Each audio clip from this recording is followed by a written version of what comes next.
Hey there guys, and welcome back. As always, thanks so much for joining me as we dive back into 28 years later. We've got a lot of goodies to get to in this video, which I think you guys will find very, very interesting. We're going to be starting off with a brand new teaser clip that shows one of the Alpha Infected in all his hideous, terrifying glory. It gives us a close-up look of exactly what he looks like, and the imagery is proper terrifying, guys, so you don't want to miss that. Also, we have some new imagery from the movie itself, which gives us a wider context of what's going on.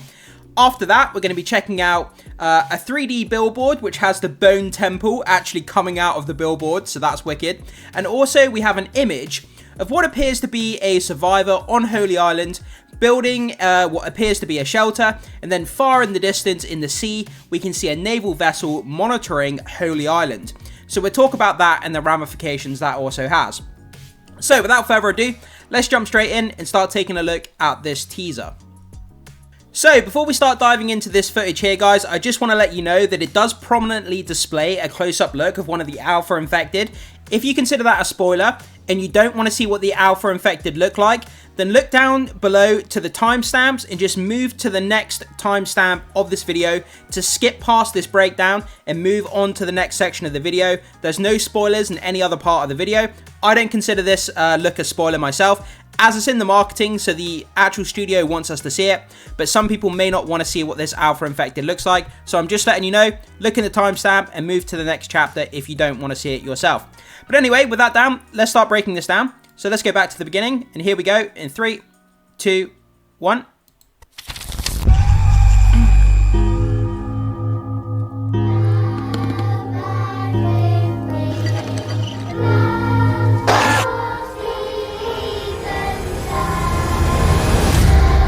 Okay, I'm just going to pause it there. Let's have a breakdown of this first half here. So this teaser clip's only about 30 seconds long, so it shouldn't take us too long to get through this. So we start off here with these really creepy sketches of the infected. I think these are done by the children. In the clip, you can hear the children singing in the background. The children are later prominently featured in the clip, you'll see in a minute. But it looks like these are potentially drawn by the children, but they're creepy as hell. These kind of pencil sketches. You see the infected here kind of running down over the hill, and then the top picture, we see them kind of silhouetted against the backdrop. And just seeing the outline of the silhouette of the infected really, really stands out as creepy. So let's keep going here. So up next, we've got this image of a medieval archer. Obviously, archery is going to be prominently featured within this movie, with the two main characters, Aaron Taylor Johnson and his son Spike. Obviously, they have bow and arrows. That's a great way to take out the infected. Doesn't cause too much noise. You can retrieve the arrow once you've shot something. So, ideally, the perfect weapon. So, it's kind of symbolizing the use of the arrows there. Let's keep going. Okay, these clips are moving really quickly, so I'll try not to miss anything. Again, we have another image here, what appears to be Aaron Taylor Johnson and Spike, his son. Obviously, we know they're in the trailer. They go onto the mainland to do whatever their mission is, and they're both there side by side with their bow and arrows. Again, it looks like it's drawn by the children on Holy Island, which is pretty cool. Okay, let's keep going forward. And then we have what looks to be some more sketches of arrows. After 28 years, and then another picture of an infected person in the background. So a lot of this is surrounding the children, this clip. Very prominently featuring the children in their drawings here. So after 28 years, and then we have the background of Holy Island. And then we have a shot of the one of the towns here where the original outbreak happened. Nothing can prepare for what's coming. If we go back here, so let's take a look at this. So I think this says here, it says Kai Jones, aged 25 years. It looks like a K-A-I to me. You guys may be able to see something different, but to me it looks like a K-A-I, Kai Jones, age 25. So whoever this person was, they only lived to 25, so they didn't make it very long. It didn't survive for very long. Okay, let's keep going. And then it looks like we've got someone potentially sharpening an arrow. We can see the back of the arrow there. And it looks like they're sharpening the tip of an arrow. Again, arrows very prominently featured in this clip. Then we've seen this before with Dr. Ian Kelson, where he's got all these bodies lining up, and he's kind of burning the bodies and then retrieving the skulls, and it looks like that's how he builds the bone temple. Nothing can prepare you for what's coming. Then we have a close-up shot of one of the infected's mouth. Man, that is gnarly through and through. I mean, I've seen this imagery before, but just seeing it is just crazy. I mean, look at those teeth, man. Guy really needs a dentist. Okay, and then we have a close-up of the eye as well, seeing the bloodshot red infected eyes. That will never not be creepy. It doesn't matter how many times I see it. The eyes are just one of the creepiest things of the infected by far. Then we have what appears to be children in a classroom here. And we have a blackboard. And I did decipher what was written on the blackboard here. So let me just read this out. So this seems to be a poem. And it says, "The fast falls the eventide, in deepest land with me abide. Helper fast and comfort flee, 'tis close at by little day. A glow doth now many, essay in all sound I see. They are there, do they, might stay when gone by victory, till of them abide with me, then before with me."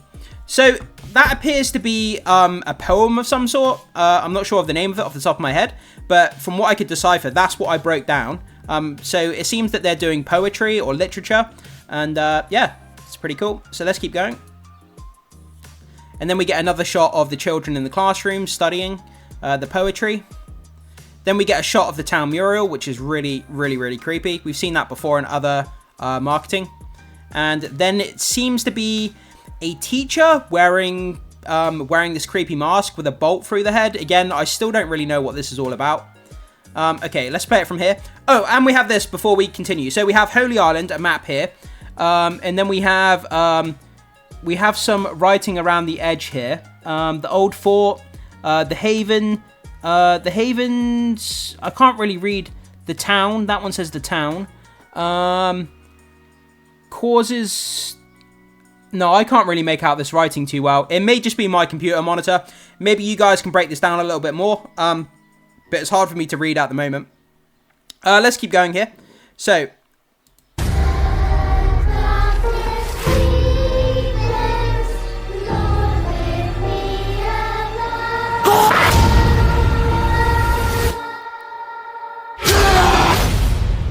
Okay, so there was a lot to get to there. Okay.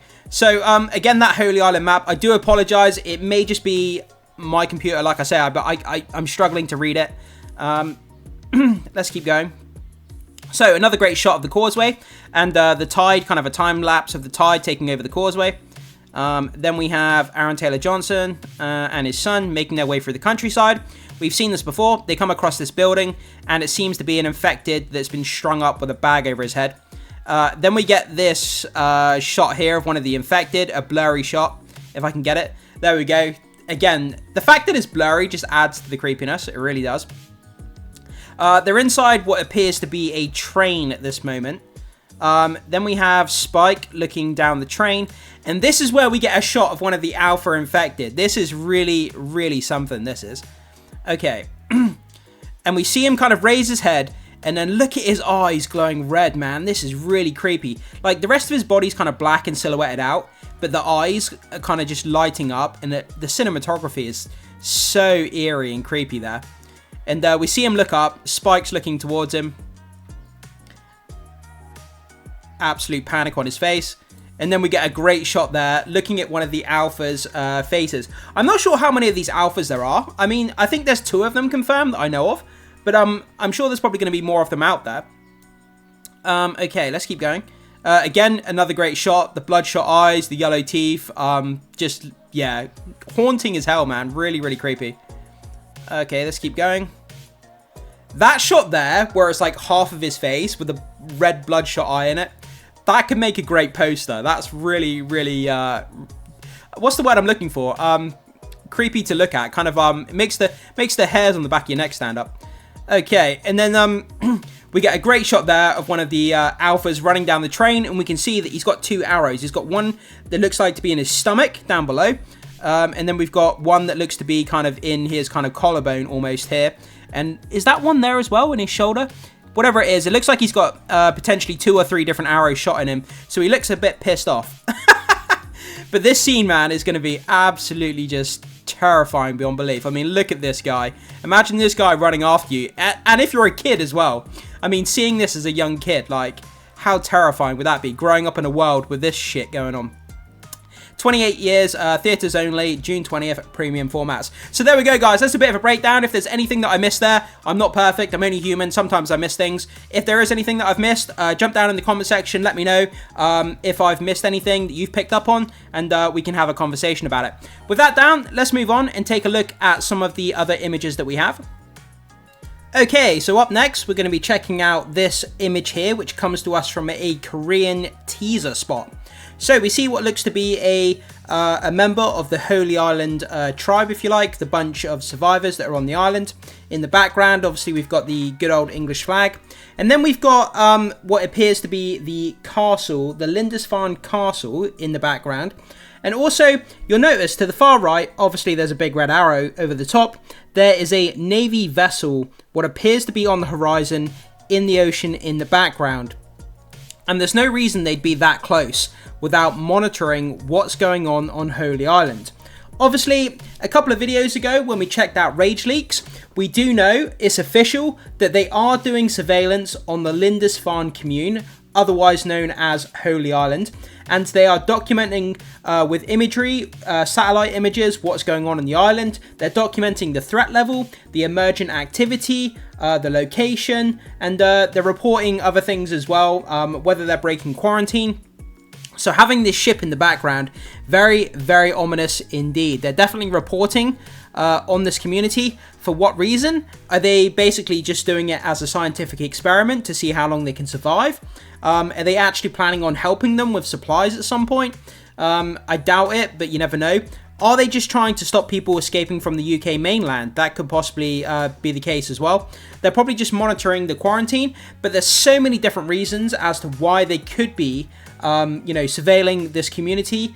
And, your guess is as good as mine, guys. There's a lot of theories out there as to what these what these ominous Navy vessels are doing. With the information blackout and the blockade surrounding the UK, do they have good intentions? Do they have bad intentions? Are they just completely indifferent and just trying to protect their own countries? We really don't know at this point. But still, I thought this image was very, very interesting. So, with that down, let's move on to our next image. Okay, so moving on to this one here. This is a 3D looking billboard. I thought this was really, really cool. I'd not seen this anywhere else online, and I thought you guys would get a kick out of this. So obviously we have the 28 years later massive billboard that we've seen in other places around the UK, but the one that makes this stand out, we have the Bone Temple here, but it's not just an image. It's like a 3D mural. It kind of sticks out of the wall, which is actually really, really cool. We can clearly see that it does come out of the image. And I mean, that means that they took time, effort, manpower, finances, money to actually construct this Bone Temple here to put onto this poster, which, is really, really cool. You don't see a lot of other companies doing this kind of marketing.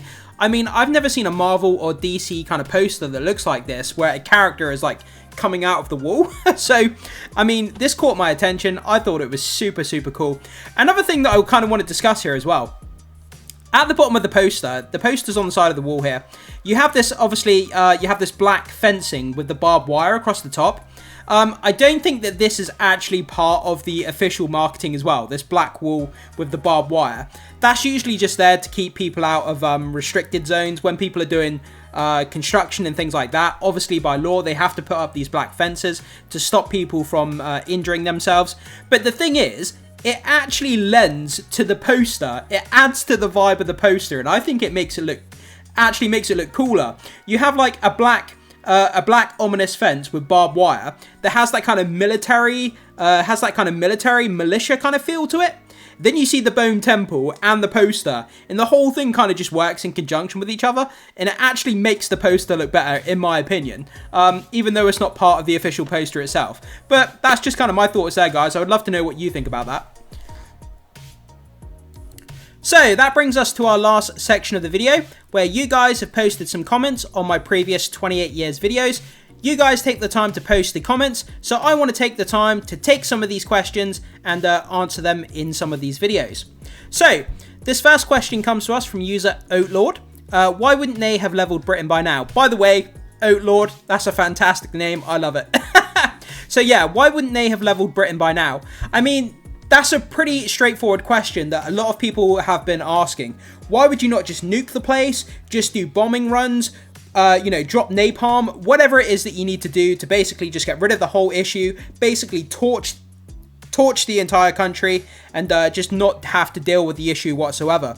But there's a lot of factors as to why they wouldn't do that. So, I mean, turning Britain into a radioactive, basically, landscape by dropping a nuke would risk awakening an even bigger, deadlier mutation, and they possibly wouldn't want to do that.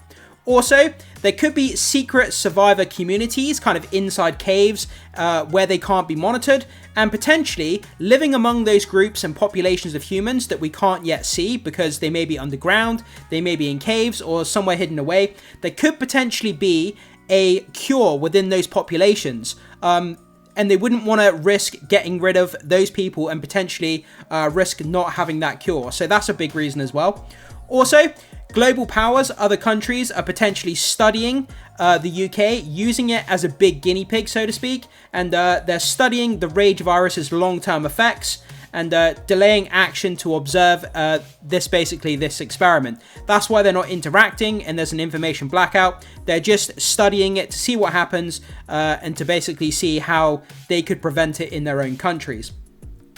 So, our second question here comes to us from NeverSober5953. They say, at first, I was like, meh, but after the marketing and the trailers, it looks interesting.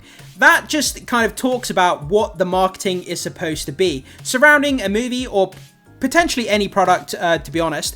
But the marketing is supposed to take those people who are on the fence, who aren't sure about a particular product or a movie, they're not sure if they're going to go and see it, they don't really know, they haven't made their mind up. The marketing is supposed to take those kind of people who are right on the fence, get them excited and push them just over the edge where they go and they decide that they want to buy a ticket, and it kind of encourages them to get out, see the movie, and get them excited. For the people who were already going to see the movie anyway, it's supposed to take their excitement and raise it up even more, then potentially have those excited fans spread the news to other people, and just elevate the excitement and hype around this project. And that's exactly what this marketing has done. The marketing, they need a pat on the back, they need a raise. One of the best marketing jobs I think we've ever seen surrounding a movie, and they've done an incredible job. Great question there. Let's move on to our third and final question. So this brings us to our final comment here. This comes to us from user Justin McNally 5395. He says, I got my ticket for Thursday at noon. I'm planning to dress up like an infected. Got the contact lenses already, the fake blood too. I cannot wait to see this film. That sounds like such a fun time, it really does. I would love to go and see this film and have a bunch of people dressed up or cosplaying the infected. How fun would that be? You're sat in the cinema watching the film and you look around you in the cinema and all you can see is people dressed as the infected surrounding you. That would add so much atmosphere to the movie-going experience seeing this film.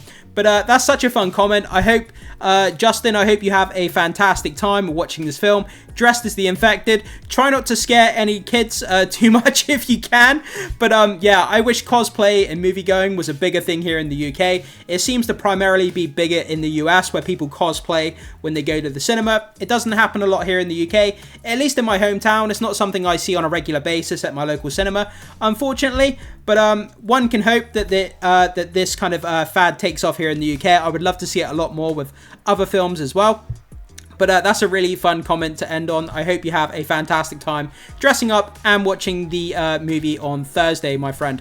So that kind of brings us to the end of the video there, guys. I hope you guys have enjoyed this video, that kind of breakdown of that new teaser clip, that look at that ominous ship on the horizon, kind of monitoring the Holy Island, and also checking out that 3D billboard. I think that was really cool, seeing the Bone Temple kind of coming out of that poster. Some great content there for us to check out. Guys, as always, if I've missed anything, made a mistake or anything like that, anything you've picked up on, I am only human, so I do get things wrong or I do miss things from time to time. Jump down in the comment section and do let me know. I would love to hear what you guys have to say. So leave your thoughts, comments, theories, opinions, and anything else you would like to say in the comment section, and I will reply to you guys as fast and as quickly as I can. And I really do appreciate you taking the time to leave those comments. As always, Make sure you hit the like button before you leave, consider becoming a subscriber of the channel if you haven't done so far, and hit that notification bell to stay up to date with more 28 years later news that we're going to have coming on the channel before the film releases. We're going to get to those early reactions, we're going to get to those reviews, and I'm going to be leaving a review myself once I've seen the film, so make sure you stay tuned for all of that. Thanks so much for being here, guys. I will see you in the next video.